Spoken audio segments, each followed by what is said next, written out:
Bismillah. Assalamualaikum warahmatullahi wabarakatuh. Selamat pagi semuanya, anak-anakku kelas 8 yang semoga senantiasa dirahmati oleh Allah ya. Yang semoga kita semua dijaga oleh Allah.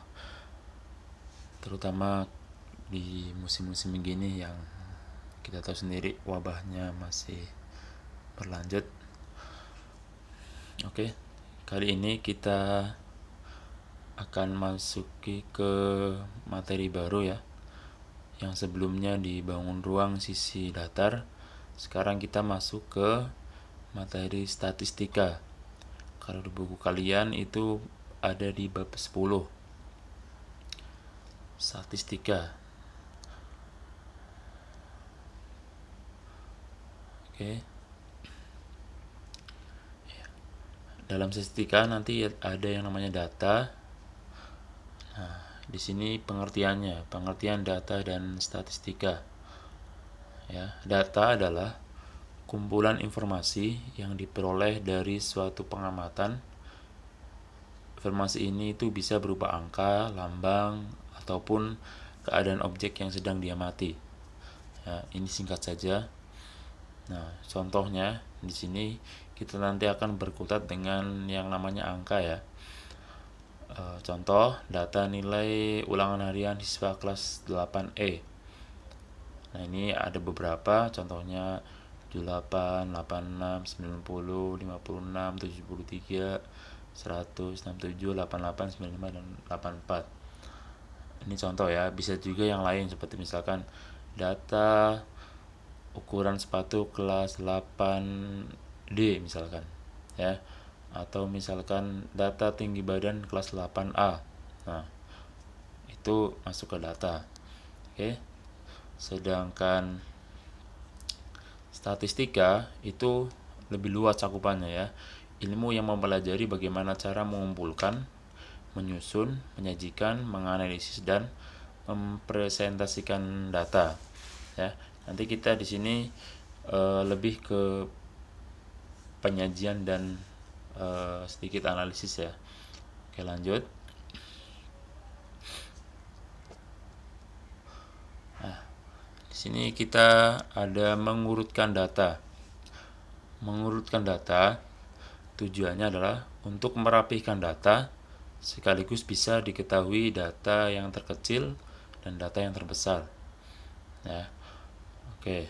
Caranya ada dua ya. Ini versi Bapak ada dua. Yang pertama yang biasa adalah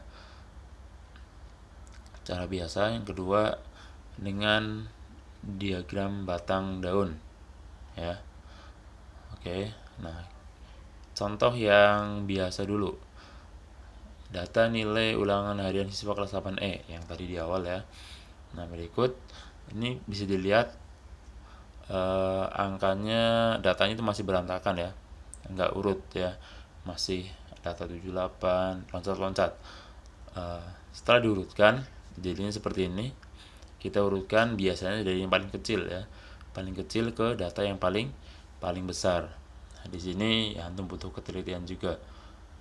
Dari data yang sudah diurutkan tersebut kita bisa tahu data yang terkecil itu 56 dan yang terbesar adalah 100.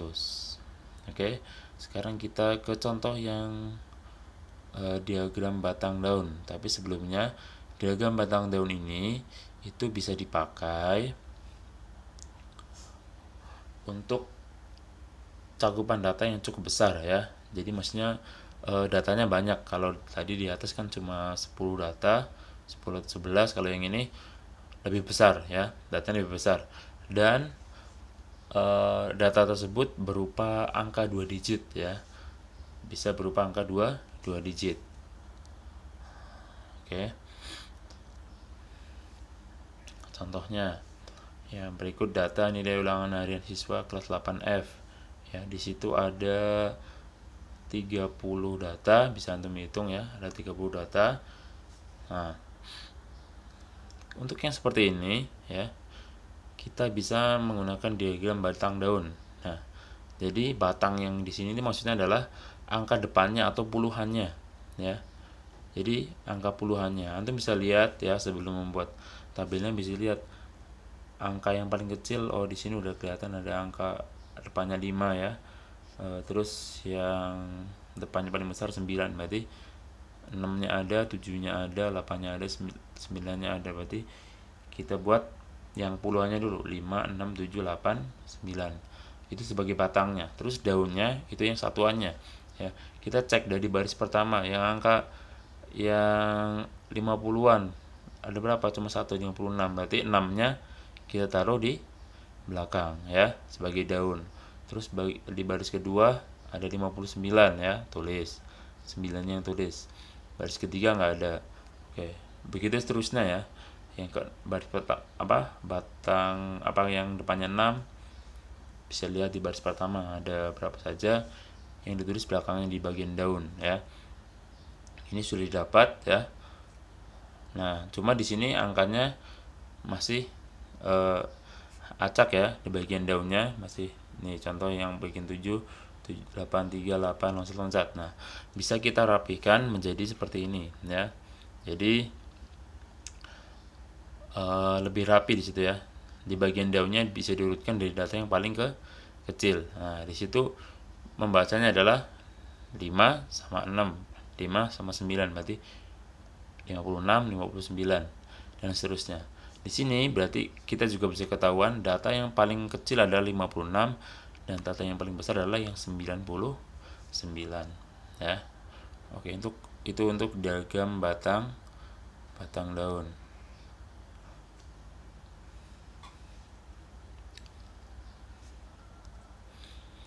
Nah, berikutnya penyajian data dengan tabel distribusi frekuensi. Nah, mungkin ini baru ya. Tabel distribusi frekuensi data tunggal. Oke, contohnya berikut adalah hasil ulangan harian bahasa Jawa yang diperoleh oleh 33 siswa di kelas 8. Nah, ini nilainya ada 33 nilai di situ. Nah, cara membuatnya adalah kita buat tabel, kita isi kolom nilainya, terus kita kasih kolom turus dan frekuensi banyak siswa. Turus dan frekuensi ini sebenarnya sama, cuma turus di sini adalah untuk mengecek ya, mengecek satu persatu ya. Jadi yang nilainya 5 di baris pertama, oh ada 1, kita coret 1. Di baris kedua nemu lagi, setiap nemu angka 5 kita coret lagi ya. Garis seperti apa ya, pagar gitu ya. Nah, terus yang 6 coret 1, 2, 3, 4. Kalau yang kelima miring ya. Nah, itu turus. Bapak rasa antum udah tahu semua. Nah, ini untuk mengecek saja ya. Jadi kalaupun nggak pakai turus juga nggak masalah ya. Ini untuk mengecek saja biar lebih teliti. Oke, frekuensinya berarti 2, 7, 7, 9 dan 8. Oke, nah ini yang lebih sederhana tanpa turus. Nah, tabel di atas itu pada masing-masing baris pada kolom nilai terdiri dari satu nilai ya, maka disebut tabel distribusi frekuensi data tunggal ya. Data tunggal di sini juga bisa isinya puluhan, misalkan ya dari 78, 79, itu juga masih data tunggal ya. Oke. Nah, dari tabel ini kita bisa seperti kayak membaca gitu ya. Dapat dilihat bahwa nilai terendahnya adalah 5, nilai tertingginya 9 ya. Banyak siswa yang memperoleh nilai kurang dari 7, itu berarti ingin lambangkan frekuensi yang 5 sama 6. 7 tambah 2 berarti 9 ya. Nanti di sini bisa untuk banyak pertanyaan. Oke. Berikutnya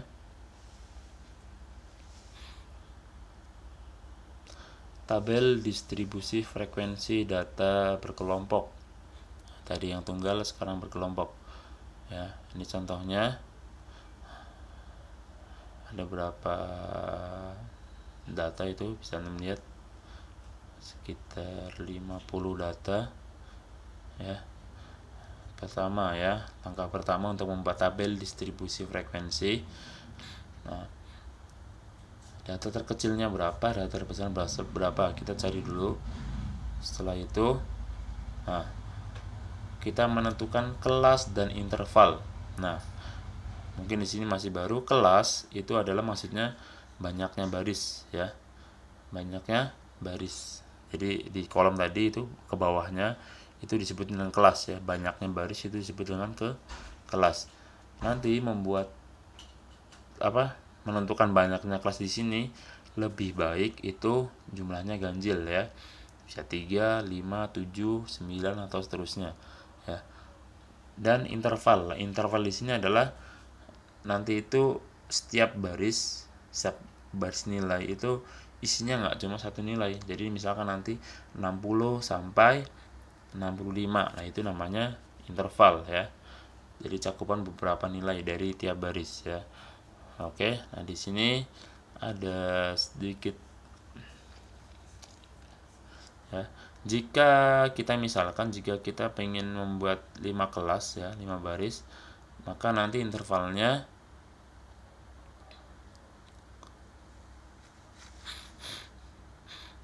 nah ini Afan tidak terlihat, harusnya di situ adalah data terbesar dikurangi data terkecil dibagi dengan kelasnya ya. Jadi itu 98 kurangi 55 dibagi 5 menghasilkan 7.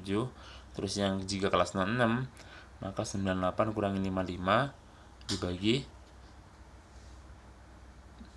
6 menghasilkan 5,8. 5,8 kita bulatkan jadi 6. Oke. Nah, yang kelasnya 7 intervalnya adalah 5 ya, karena 98 kurangi 55 dibagi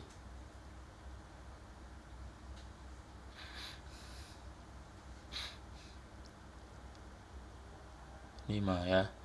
Oke.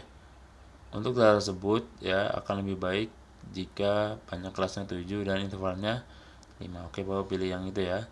Nah, oke Afan. Data terbesarnya yang benar adalah 95 ya. Yang tadi ini belum sempat terganti. Data terbesarnya 95.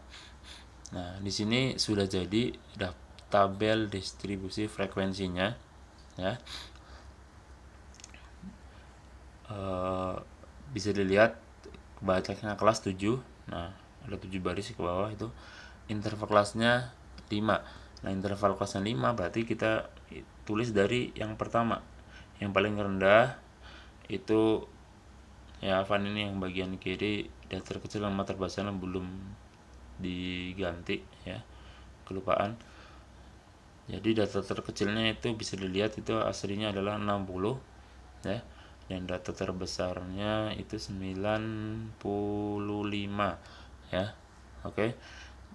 Interval kelasnya 5 berarti 60.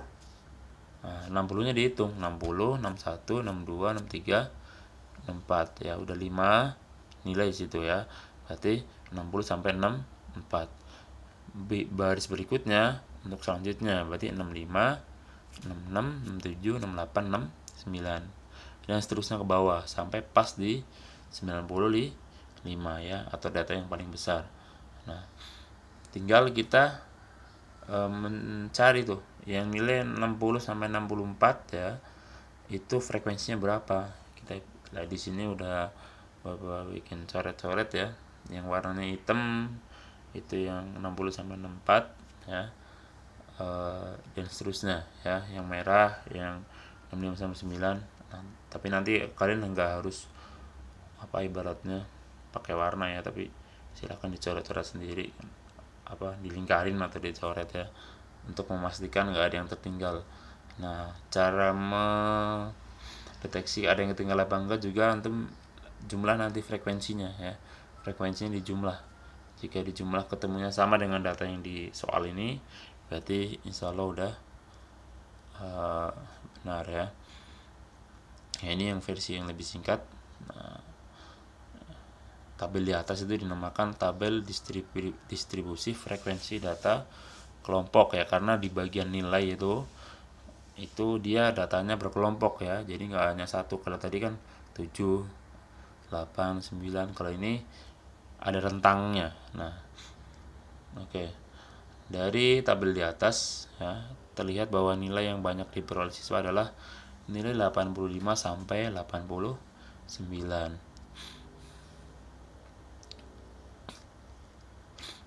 Oke. Nah, sekarang ke ukuran pemusatan data. Nah, ini inti dari bab statistika kita di sini ya. Di sini sama nanti di pertemuan berikutnya insyaallah. Ukuran pemusatan data ya, atau ada yang bilang ukuran tendensi sentral. Sini kita akan belajar 3 macam ya. 3 macam ukuran pemusatan data. Yang pertama mean ya, atau rata-rata hitung, atau bisa dibilang rata-rata. Yang kedua modus, nilai yang paling banyak muncul. Dan yang ketiga adalah median, atau nilai tengah ya. Mean, modus, median. Oke. Nah, ini tambahan informasi. Dalam suatu penelitian terdapat 3 ukuran statistik ya, di mana ukuran-ukuran tersebut dapat dijadikan sebagai dasar untuk melakukan analisis data berikutnya ya. Jadi dalam statistika itu ya 3 ini sering dipakai. Mean, median, modus ya dikenal sebagai ukuran pemusatan data, di mana ketiga nilai tersebut itu digunakan untuk mewakili seperangkat data ya, karena kecenderungan dari nilai-nilai tersebut akan memusat pada bagian tengah dari suatu perangkat data. Oke. Nah, sekarang masuk ke mean ya. Mean data tunggal atau rata-rata data tunggal ya.